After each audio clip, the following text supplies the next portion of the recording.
Assalamualaikum, kami dari kelompok 3 teori akuntansi yang beranggotakan Anissa Ulula, Citra Aulia Rahmadani, Nurliza Karenita. Kerangka konseptual suatu model. Salah satu model adalah rerangka konseptual yang dikembangkan oleh FSAB yang diwujudkan dalam seperangkat pernyataan resmi yang disebut Statement of Financial Accounting Concepts. Rerangka FASB memuat 4 komponen konsep utama, yaitu 1. Tujuan pelaporan keuangan, bisnis dan non-bisnis. 2. Karakteristik kualitatif informasi. 3. Elemen statemen keuangan. 4. Pengukuran dan pengakuan, termasuk penggunaan nilai sekarang.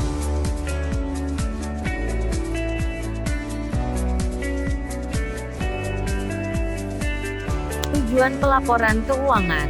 Tujuan pelaporan menentukan konsep-konsep dan prinsip-prinsip yang relevan yang akhirnya menentukan bentuk isi, jenis, dan susunan statemen keuangan. Tujuan fungsional. Tujuan fungsional merupakan suatu tujuan masyarakat atau organisasi secara keseluruhan tanpa memperhatikan tujuan atau motivasi masing-masing individu di dalamnya.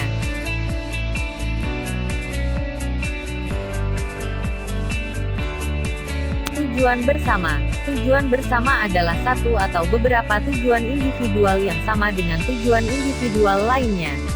Tujuan kelompok dominan. Dalam tujuan ini keputusan yang akan diambil adalah tujuan dari kelompok yang dominan. Kelompok yang dominan adalah kelompok yang memiliki pengaruh sangat kuat dalam pengambilan keputusan atau tindakan dari semua anggota masyarakat. Konteks lingkungan tujuan pelaporan. FSAB menyatakan bahwa tujuan pelaporan tidak dapat ditentukan secara langsung dari lingkungan penerapan laporan keuangan. Maksudnya tujuan pelaporan harus dikaitkan dengan tujuan sosial dan ekonomis negara masing-masing tempat di mana laporan keuangan tersebut dijalankan. Tujuan utama pelaporan keuangan dalam rerangka konseptual FSAB.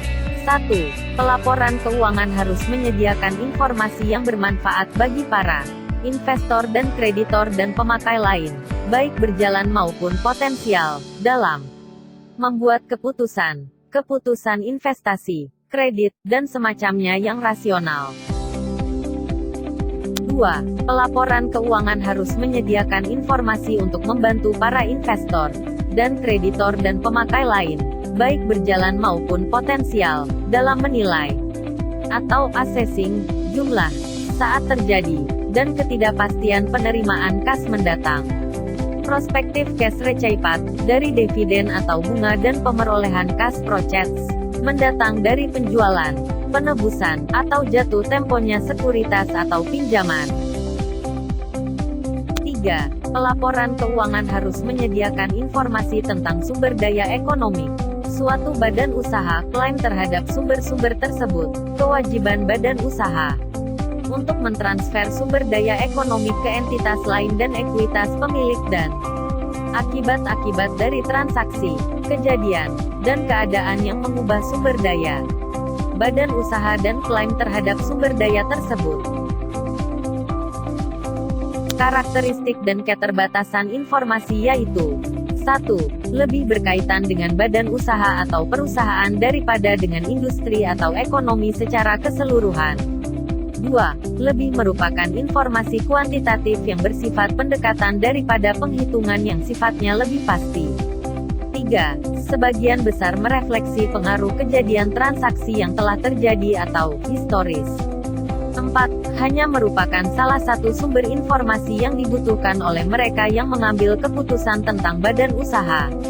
5. Penyediaan dan penggunaannya memerlukan atau melibatkan kos sehingga pertimbangan kos manfaat dapat membatasi apa yang harus dilaporkan. Elemen-elemen statemen keuangan. Aset, manfaat ekonomik masa datang yang cukup pasti atau probable, yang diperoleh atau dikuasai oleh suatu entitas sebagai hasil transaksi atau kejadian masa lalu. Distribusi kepada pemilik. Penurunan aktiva bersih sebuah perusahaan yang diakibatkan oleh pemindahan aktiva, penyediaan jasa, atau penciptaan kewajiban oleh perusahaan kepada pemilik. Distribusi kepada pemilik akan menurunkan kepentingan kepemilikan dalam perusahaan. Kewajiban. Pengorbanan manfaat ekonomik masa datang yang cukup pasti yang timbul dari keharusan atau obligations, sekarang suatu entitas untuk mentransfer aset atau menyerahkan jasa kepada entitas lain di masa datang sebagai akibat dari transaksi atau kejadian masa lalu. Ekuitas atau aset bersih, kepentingan residu dalam aktiva sebuah entitas, setelah dikurangi dengan kewajibannya. Dalam sebuah entitas bisnis, ekuitas merupakan kepentingan kepemilikan. Investasi oleh pemilik. Kenaikan aktiva bersih sebuah perusahaan yang ditimbulkan oleh transfer sesuatu yang bernilai dari entitas lain kepada perusahaan tersebut untuk mendapatkan atau menaikkan kepentingan kepemilikan. Laba komprehensif. Perubahan dalam ekuitas suatu badan usaha sebagai akibat pentransferan aset, penyerahan jasa, dan penimbulan kewajiban oleh badan usaha tersebut kepada pemilik.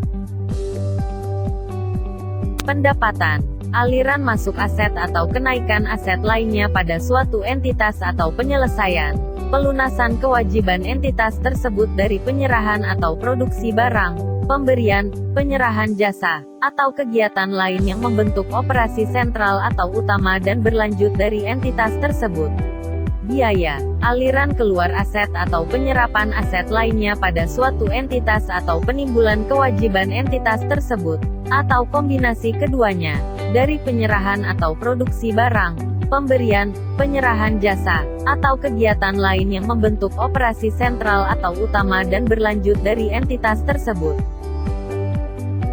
Untung, kenaikan dalam ekuitas aset bersih, yang berasal dari transaksi periferal, ikutan, atau insidental, kala-kala, suatu entitas dan dari semua transaksi atau kejadian atau keadaan lain yang mempengaruhi entitas tersebut kecuali kenaikan sebagai akibat dari pendapatan atau investasi oleh pemilik. Rugi, penurunan dalam ekuitas aset bersih, yang berasal dari transaksi periferal, ikutan, atau insidental, kala-kala, suatu entitas dan dari semua transaksi atau kejadian atau keadaan lain yang mempengaruhi entitas tersebut kecuali penurunan sebagai akibat dari pendapatan atau investasi oleh pemilik. Karakteristik kualitatif informasi. FASB merumuskan kualitas spesifik dalam dua kategori yaitu primer, primary, beserta unsur-unsurnya, ingredients, dan sekunder, secondary, interaktif. Kualitas primer terdiri atas 1. Kerelevanan atau keterpautan atau relevansi, relevance, dan keterandalan atau reliabilitas, reliability. A. Nilai prediktif. B. Nilai balikan. C. Ketepatwaktuan. 2. Keterandalan atau reliabilitas atau keberpautan atau relevansi, relevance. A. Keterujian atau variabilitas, variability. B. Ketepatan penyimbolan, representational faithfulness.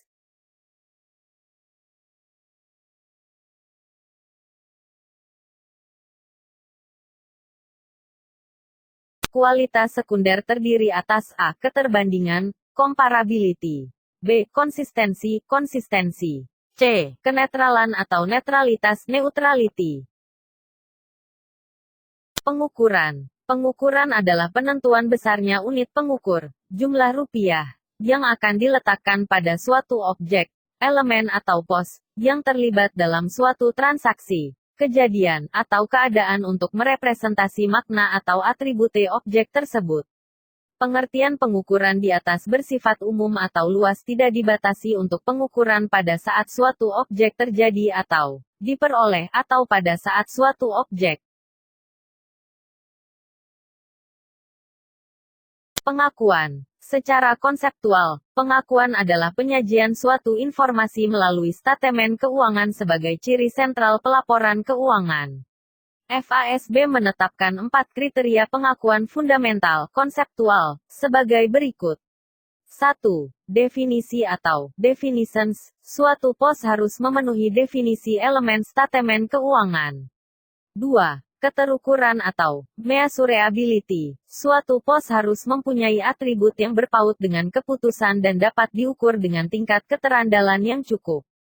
3. Keberpautan atau relevance. Informasi yang dikandung suatu pos mempunyai daya untuk membuat perbedaan dalam keputusan pemakai. 4. Keterandalan atau reliability. Informasi yang dikandung suatu pos secara tepat menyimbolkan fenomena teruji, terverifikasi, dan netral.